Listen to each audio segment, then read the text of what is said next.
SEC Commissioner Greg Sankey with us. Hello, sir. How are you? I'm well. It's good to be here. Great to be in Dallas. Thank you for coming. How'd you enjoy the All-Star game last night? I was there. I was encouraged walking around like sixth inning that they were thinking about bringing back the home and aways that they wear. Yeah. I think the uniforms would be a nice return, right? Yeah, nice yeah. So you know that's Aaron Judge out there. You can tell because he's. I'd love to do the math calculation. The starting 9 for each team, like what is the salary value? Oh my gosh. And you talk about talent. That's unbelievable. And it was pretty cool. I was at the home run derby, sat right behind Paul Skeens, and to see a guy who was a year ago in Hoover pitching and we're all around the league, started for the national. Starting. Credit to him. I keep seeing he is rapidly emerging as a Cy Young contender / favorite, even as a rookie. It's insane to think he was pitching in Hoover and 15 months ago. You see Pudge and you see Nolan roll out there along with Fergie. We lived here, and I would go see Nolan pitch when we first moved here in the early 90s every time he was at home. Yeah. In Arlington Stadium, the ballpark, and then to have Globe Life, you appreciate air conditioning. Like remembering how much fun it was to go to those prior two places, but man, it was hot. They were making fun of me for wearing a long sleeve shirt. I said, guys, it's inside. I was at the original stadium. Yep. At least there was a little breeze there as opposed to the last one. Yeah, my first Rangers game was April of '83. Wow. In college, and I still have the program with Jim Sundberg's autograph. How exciting is this for you? Having this here for the first time. I know recently it started to move around, but having it in Texas and look, it's been a couple years since OU and Texas are coming in, but it's finally upon us. How big of an event is this for you to it's finally here? You guys have welcomed in. Yeah, the effort to be in Dallas was made around 17. This was going to be the first location on my mind to relocate media days away from Birmingham. Okay. I thought the view is we were west already. You think about the timing, it was Jimbo's first year, whatever. I think it was 18. Yeah, we didn't know that, but the effort was to be here in July of 18. It would have been perfect. Alabama had won the prior year's national championship. They played Georgia, and we just logistically could not find the venue and the space at the right time. And we kept working on it, and then COVID and expansion it and said, we just need to be in Dallas the first time that we're at 16, just given what's happened. So having tried to do it for like 6 or 8 years, it's rewarding to be here. And then kind of a 3-year lead in to be a 16-team league. It was the right time to make it happen. And my sense is it's been successful. I think we had the number of credential requests was still up. We've got a lot of our core Eastern members still represented. We brought in media markets in Texas and Oklahoma we've not experienced. And we'll see what the future holds from a location standpoint. How do you feel about you got the Iron Bowl, we got the Egg Bowl, we got the cocktail party. I feel like with the addition of the Sooners and Longhorns, you're really adding, and it might be more, no disrespect to anybody else, but I think 3 really significant rivalries. Obviously Red River, obviously the game Thanksgiving weekend, right, but also Texas, Arkansas has, I mean, you, like you said, 83, you were up, you know what that's about. You've added almost like 3 pretty intense rivalries. I was an associate commissioner when Texas played at Arkansas in 2004, and I made the trip with Mike Slive. We landed at the airport, and we're on a shuttle bus forever. There were so many planes parked. Yeah. And then the intensity of the game, and then moved forward to 21. So we had made the invitation and the announcement, and then Texas played at Arkansas. Arkansas wins. Field gets rust, which you're not supposed to do in the league, but that's another story. I mean, that was an intense environment all day. And I think you hit on the one that people don't quite understand looking back. The others are a bit more natural. And then, Oklahoma and Missouri, I mentioned yesterday, we had 2 Big 8 members on Tuesday afternoon at Media Day. So there are a lot of relationships that exist. I think the ironic one is like the Board of Regents lawsuit from '84 was the Board of Regents at Oklahoma and Georgia sued the NCAA to free up television rights. Really? So there's a lot of undercurrents that exist within our current configuration. Commissioner Sankey, you mentioned you thought about Dallas back in 2018. What do you think Commissioner Sankey in 2018 would have thought had you told him this is the current landscape of college football here in 2024?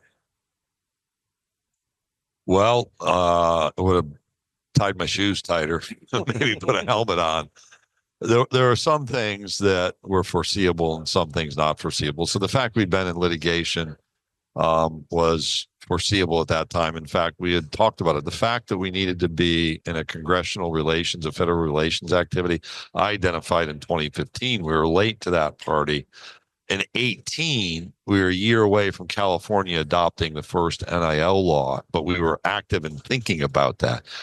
What I would say to myself now looking back is, how do you help people understand that that change that has been talked about on the outside is coming and we ought to lead from the inside? And so that was a big part of my commentary Monday was there are all kinds of ideas out there. Those are ideas. That doesn't mean they're solutions. There's not an element of those ideas that we can't drive internally. We just have to become comfortable making that change inside college athletics rather than having it be driven externally. And that is hard. And the difficulty is it's seen as working really well. We have 108,000 people in a stadium. College football is great. We got people graduating at a higher rate. It's great. They go to the pros or they can stay. NIL lets them make that decision. Yeah. It's great, but we've got to come back and address some of the underlying tensions that have been created since that time. And it's actually a great time frame to ask the question about. And I think that underlying tension, it's I would say it's expected, but if you look at the history of any entity or in sports, it's refreshing to hear you say that, because it's that underlying tension and stuff that ultimately breaks and destroys things if unaddressed. Look at Live Golf in the PGA Tour right now. Is professional golf healthy? Well, there's private equity, there's outside capital, there's, I'm sure, lawyers involved, there's ideas, but we're now watching the Masters, and maybe there's somebody there we don't see. We watch the U.S. Open, and there's people there that we expect, and we're going to see the British Open. What else do you really watch? That's right. Yeah. It used to be a ritual. Yeah. And that's not healthy. If you're really like an auto racing person, it goes back to the old Indy days with USAC running it. And then there was USAC and kart in a split. You know, you had Johnny Rutherford and AJ Foyt, and who do we have now? I mean, it's just a different reality. I love IndyCar racing, but we have to really be careful that we, in pursuing solutions, don't create a divide that then can't be healed and recovered from. Talking to Greg Sankey here on TexAgs Radio, presented by David Gardner's Jewelers. The iPads on the sidelines. I'm really interested in seeing that. What other technology advancements can we see here over the next few years? Well, we've got two this year. One is the sideline to headset communication for a player on each side of the ball. You know, does that manifest itself in a way that solves problems, or is it just something additional that has no meaning? So the NFL doesn't have hurry up offenses, but we have them all over the place. Yeah. So that's one. We've done a great deal of work. In fact, we have a staff member who his phone, his picture when he calls me is him with a football helmet on with no face mask because he was testing in front of one of our marching bands at a game last fall. Oh, wow. The technology. The iPad technology is different. The NFL's used Surface. We wanted to just look around to see if we could be a little bit different. Tim Cook's an Auburn grad. That's not why this happened. Just their use of that adaptable technology, I think, is meaningful. And I had a visit with them about other ways that we can come in. Artificial intelligence, we have a seminar tomorrow, a panel actually, and we've talked about where can it help us? Can it help us in scheduling to just run more scenarios? Can it help us in officiating, believe it or not? We're not there. You think about automatic balls and strikes in baseball. That's a developing technology. And you think about all the things that happen pre-snap. Some of them are static. Some of them are not. Is there a way that machines can help us be more effective? Is a question that I introduced last year, and we have some staff working on that. And then there's the simple things, you know, the TV timeout clock. Right. So we're at the All-Star game. They pop up timing now for everything. Well, we were the first. We created the TV timeout clock in football, and from the sophisticated, like artificial intelligence, what does that actually mean, to are there some practical ways we can use technology to improve the experience? I think all of those are under conversation. They're relevant for what might be there in the future. All right. You're always on the move here. You're the busiest guy here. You and Paul, I guess, but you're all around too. It's social though. Okay. I'm not working. But yeah, no, you know how much we appreciate this. I'd love to get you on next time you come check out our new studios in College Station. Yeah, I would welcome that invitation. And before I go, I like always asking you this because this is what I could talk to you all day about. Have you gotten any breaks? Give me a good vacation spot, a good recent concert you've seen, and whatever you're reading right now. So I'm my place is in upstate New York where I grew, Skaneateles, New York, which is hard to spell. Yeah. And it's in the Finger Lakes region, and we have a 2-bedroom place there that is my happy spot. I just feel better. And so around the 4th, and I flew down here from Syracuse. It's just about 30 miles west of Syracuse. Weather was beautiful. The water was great. So that's a good spot for me. Now, if I wanted like big vacation, my brother lives on the island of Lanai. He's a high school teacher in Hawaii. Oh, wow. And if you haven't been to Lanai, it's a great, your RPMs drop off. And then there's a place at the Broadmoor Cloud Camp. It's on the mountain behind it, and we're going to grab a weekend there because it's just really refreshing. I missed a Zach Brown concert. I had tickets, and then events conspired to keep me away. So I'm looking ahead, complete opposite end of the spectrum. Steve Martin and Martin Short with the Steep Canyon Rangers. I have tried to see them. They're in Nashville midweek in September, and right now I've got tickets. It's on my calendar. I did see U2 at the Sphere in December. I missed them by a day. Yeah, awesome. The visuals, and so the Eagles thing at the Sphere, if I could figure out when the National Football Foundation dinner's out there in early December, maybe stay a day or two extra. Well, you let me know. I'll go to that one. The Sphere U2 thing, the visuals and the audio were awesome. I saw like the animal deal the day before because U2 didn't start till the next day. So it was cool. And then probably the two most interesting books I've read, John Meacham's biography of Abraham Lincoln. Mm-hmm. Okay. Like when you think you have problems, read like Lincoln's life. And you're like, this isn't so bad. Like the tensions. Yeah. And then Eric Larson wrote a book about the circumstances in the country leading up to Fort Sumter.